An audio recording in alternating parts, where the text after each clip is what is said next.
I'm going to talk to you for a few minutes now about the literary technique of allusion, which we see in literature as a reference in a literary work to another, usually older, literary work. Writers often use allusions to connect their own work with earlier works. By making such a connection, they can remind readers of the themes of those works, thus helping to further express their own themes. In other words, the connection between the older work and the newer work adds meaning to the newer work.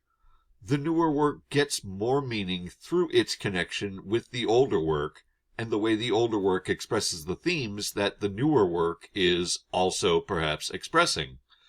The newer work gains that meaning through the writer's use of allusion.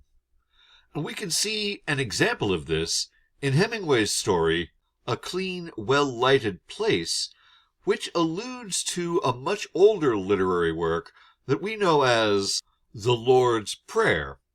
Hemingway doesn't directly quote the prayer in his story. Instead, he replaces important words with nada, the Spanish word for nothing.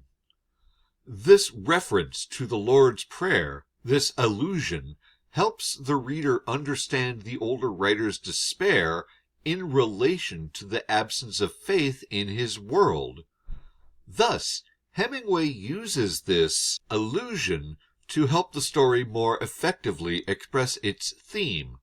The connection between the story and the prayer adds meaning to the story, meaning that might not have been expressed as effectively without the allusion. As you keep reading literature, you might expand your enjoyment by continuing to look for how writers use allusion in their work. You'll probably see more connections as you keep reading various works. Personally, I get a lot of enjoyment of literature from seeing the connections that writers make between works.